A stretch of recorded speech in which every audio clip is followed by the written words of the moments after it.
All right, click the links. Get in their frame there. This is a fascinating rabbit hole that starts with this chick, but then it goes to the Saucedo girl, Marzgurl, and then this whole Kick Vic stuff and Comicsgate and the Phantom Menace, and it's just this I'll loosely, when I call it, I'll just say Comicsgate refers to all the people, Phantom Menace, and I like someone like Nick Rekita, like what would you put him in? What category? It's like vaguely anti-SJW, just people who are tired of these smarmy, whiny, backstabbing kitty cat SJW people who are just God, it's not only that they're the worst people on earth, but they're the most annoying people on earth. So that's all kind of loosely Comicsgate, and they're all usually on YouTube.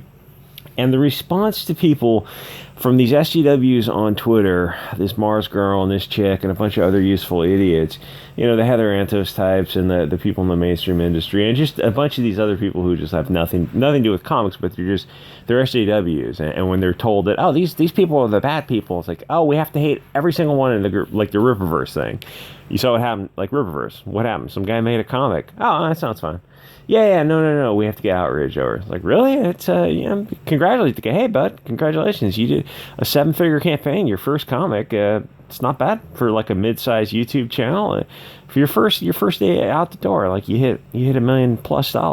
That's amazing. Why wouldn't you want to support that? Like, feel good for the guy. If Mark Waid does something, I'd be like, I'm not going to buy it, but congratulations. Well, Mark Waid might be a bridge too far. Maybe Gail Simone would be a better example, because Mark Waid's truly a horrible person. Anyway, these are the most miserable people on earth, and they're starting to see that their control is slipping just a tiny, tiny little bit. Okay, this is Marzgurl, and I don't think she's actually playing with a full deck. It's weird how many people go to Twitter who you kind of start to suspect that they shouldn't be on Twitter. They should be getting some help. But it's like all it takes to get on Twitter is a cell phone. And I mean, some of these people are just out of their friggin' minds. Anyway, so this is the deal with Anime Matsuri, which is in, I guess, Houston, Texas, which might be the next Comicsgate meetup. So keep that in mind for next year. Texas is in the middle of the country. It's better than somewhere like Florida. It's an easier central meeting place. And any convention that has Comicsgate people is going to become a Comicsgate convention. A lot of people were talking about it because they saw the people who went and they saw what a good time they're having, and they were having an amazing time. And Anime Matsuri is willing to have Comicsgate people and Vic and Rekita and all these Yellow Flash and all these other kind of people at panels and stuff. So it's like they're not part of the cancel culture and deplatform stuff, which a lot of other conventions are just, like if you did something in San Diego or San Francisco, it's like I'm sure they would be just insane. And how cool would it be to pop benzos and smoke weed with Cecil? If I was going to a convention, I think Cecil would probably be the draw. Anyway, so this is a fascinating rabbit hole to see, like, this massive overreaction. Let me scroll down. She goes on and on and on. This massive overreaction to these people for really the smallest stuff, like Comicsgate. Oh yeah, people don't like some mainstream comics. Oh, well, I guess I'll just move on with my life then. I shouldn't really focus on this for 4 years. But they do. They really do. There's people who focus on the big names in Comicsgate for years and years and years. Like, if they tallied up all the time they spent on this, it'd just be a ridiculous amount of time. You go like, so what did you make out of that? I mean, besides dopamine, like, you put in, thousands of hours on Twitter to rage against Comicsgate and Nick Rekita and all these other people. Like, they monetized it. They're making money providing entertainment. You Twitter kids are not, like, you're not getting anything out of this. Anyway, people are just kind of tired of the SJW nonsense. So they're outraged that their narrative isn't selling. And they're, like, you can feel the winds have finally started to shift. Because you look at the people who are pushing this kind of stuff, and, Antifa BLM or these Twitter idiots and these mainstream comics people, and they're the worst people on earth. You kind of get the feeling like you look at them and you go like, okay, well, what are you guys for and what are you guys against? Because whatever you're for is probably, the odds are we're not going to be for it. And whatever you're against, whatever you're terrified of is probably something that we're going to be on board with. Oh, you guys just admitted you're the fashionable ones because we're the anti-fashionable ones. Like, well, I kind of feel like maybe there must be, if you guys are anti that group, I kind of feel like there must be some straw man definition that you're using, because whatever all these people are against, I look at the people they're against. The people at Anime Matsuri, it was all a bunch of, Cecilia Flash, Star Wars Girl, Nick Rekita, and a bunch of other geeks and gamers. People, like, they were just having a good time talking about, well, mainly drinking, and probably smoking, and like I said, probably popping some benzos. I mean, I would if I was there. Just having a good time. Like, they were normal people, and these people on Twitter are showing pictures of, they showed Nick Rekita, Anna Star Wars Girl, a bunch of other people, and you look at them like, oh, this is the new face of the far right. I'm thinking, like, some chick who talks about Star Wars, she's far right? I don't think she talks about politics. And Nick Rekita seems right in the middle. Like, if you think these people are far right, or are they, oh my God, dear sweet baby Jesus. They showed a picture of this Gary Buechler guy who runs Nerd Erotic. It's just a pop culture channel. He's kind of, he's helping rebut the narrative of the mainstream, Marxist bullshit narrative. And they're saying, like, oh yeah, this stuff is garbage. It's all just a bunch of, propaganda, swapping, race swapping, sex swapping characters. You don't have to accept it just because you're afraid to be called istophobic. It's like, yeah, I want to see the original characters. I wouldn't want to see Luke Cage or Black Panther swapped out with, some Swedish guys. It's like, it wouldn't make sense. We don't want to see these red-haired characters, these blonde-haired characters swapped out either. It's like, it works either way. Just create new characters. So he's pushing this narrative back a little bit, and they show this picture of him with Anna and all these other people, and you're looking at these pictures of these guys that they're calling, like, oh, this is the face of the far right. I look at Gary Buechler from Neurotic. I think, what's the color of the sky in your world where that stoner hippie guy who talks about Star Wars movies and Doctor Who and I don't know, whatever pop culture stuff, and just says, oh yeah, that stuff's really stupid. Don't let them gaslight you. That's the extent of his far right views. It's like, you don't have to watch that kind of stuff. But basically it's like, oh yeah, he's a wrong thinker now. The reason, and I'm not trying to, the reason they don't like, I looked through the reasons they claim not to like these people. One guy in the Twitter thing asks, so what's with this Star Wars girl? Like, why do you guys hate her? Like, why do you not like her? What'd she do that's quote unquote problematic? And they said something like, oh, she redraws SJW characters and she drew them thin. Oh, doesn't seem like enough of a cause of war to show her picture and say she needs to be blacklisted from a con because she drew thin SJW characters. I mean, it's in the public sphere. It's comic book characters. It's fan art. The SJW characters, they drew these characters and they draw them fat, like I don't know, like a modern SJW interpretation of characters, which is fine. It's their right to do. If you want to draw Wonder Woman, I think that was the one. They drew one of the Wonder Woman characters as obese, and it was obese and with small tits. It's like, pick your battles, man. There was nothing attractive about it. And the SJWs look at this and they pretend, they go, oh, this is stunning and brave. I would buy this. And then when it comes time to buy these projects, like, they never buy the projects. Anyway, so I think she and some other people were redrawing these characters, and they were making them like, oh, okay, yeah, just draw them like attractive people attract people. These are comic books. They're aspirational, inspirational. This is art you want to put up on your wall. And so she redrew them thinner because that's what most people want to see. And, like, that's enough that she should be blacklisted from a con. Or Nick Rekita. Oh, wait, he talked about Vic Mignogna and Johnny Depp. Like, the Johnny Depp thing triggers the hell out of him, too. It's like, that Amber Heard girl, you realize she actually lost? So it's not like they're defending Johnny Depp without, any reason to defend him. It's like, doesn't the concept of due process apply? When they're not in power, the concept of due process applies. When they're in power, they want lynch mobs and witch trials. They go, yeah, we're not talking about the legal due process. We're talking about the idea of the ethics of due process.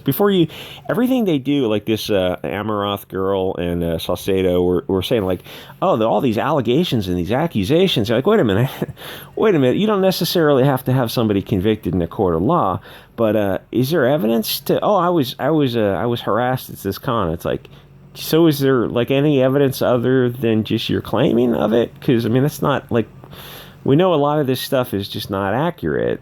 So one of the things they said was the guy who runs the con, Anime Matsuri, the guy who owns it or runs it, some lady wrote this email and she was saying like, yeah, I was harassed at the con, and then a few days later she sends him this email and he's like, they got really mad at the guy. He goes like, well, what do you expect me to do about it now?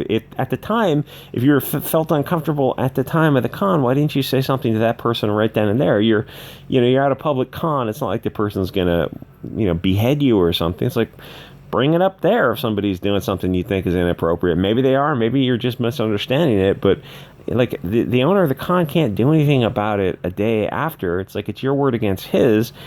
And the thing is, a lot of these SJWs are just not wired right.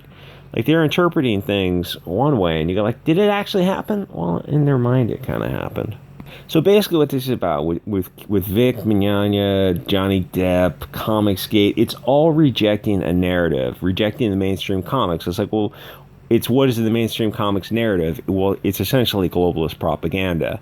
What is the Vic and Johnny Depp? It's hashtag believe all women. Though, of course, they dropped that very quickly when the wrong guys were getting accused, which that's why you don't see that kind of thing anymore. And there's another one they put out, but it's like every time they put one of these accountability things, it's like, oh yeah, 75% of the guys getting popped are left-wing guys, like left-wing politicians, like openly left-wing guy, Epstein, Weinstein types of guys. It's like, well, those are all DNC supporters. It's like, this is all a left-wing thing. If you keep up this hashtag believe all women or Me Too or Time's Up, it's like, it's going to be mostly left-wing politicians busting this, doing this kind of stuff.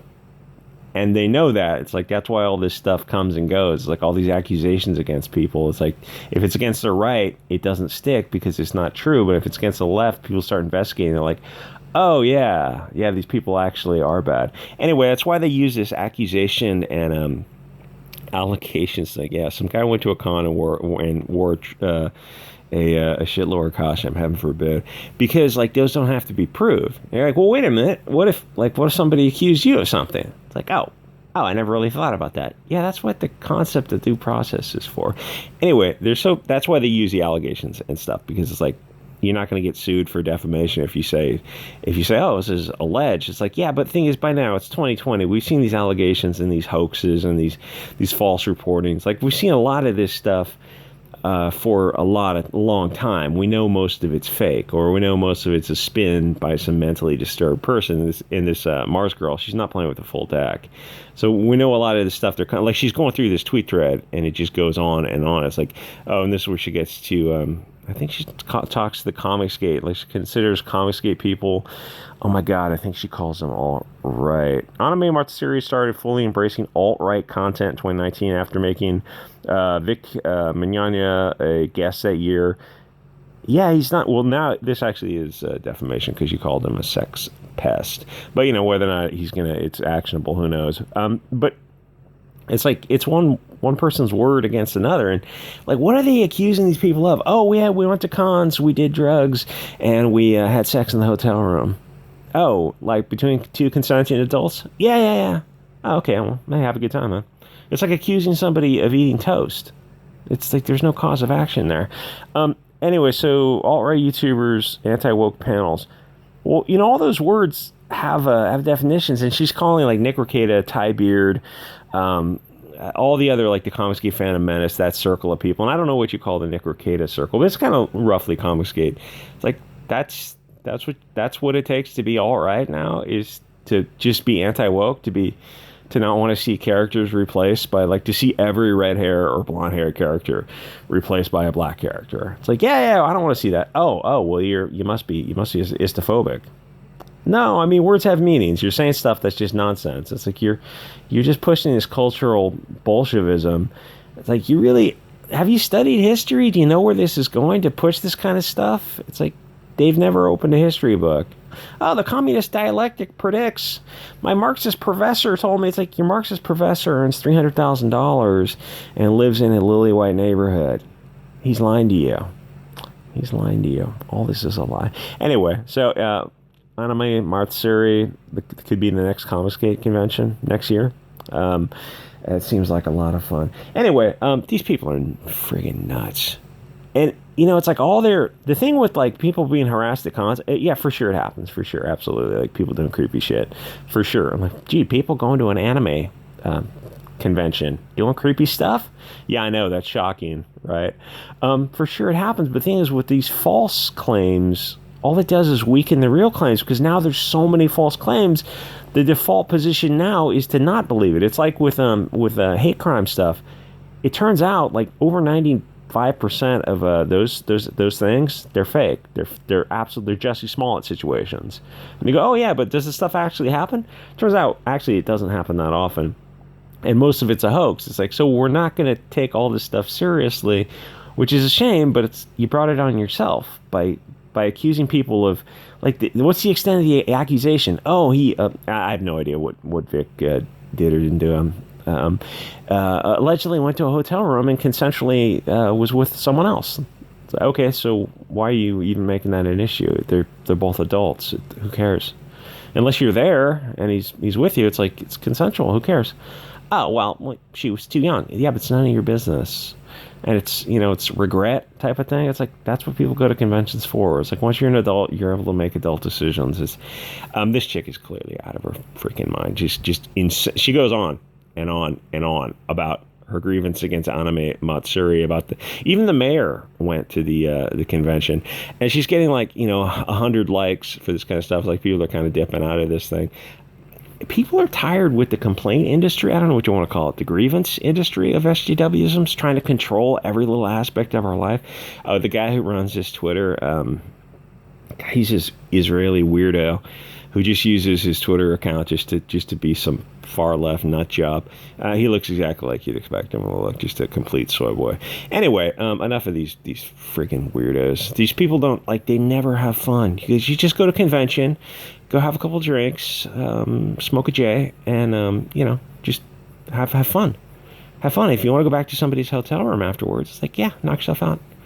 Oh no, well, we have to judge it afterwards. It's like, just stop. Just live your life. These people anyway. Like, comment, subscribe. Check me out on the alt platforms, and I'll see you guys all next episode.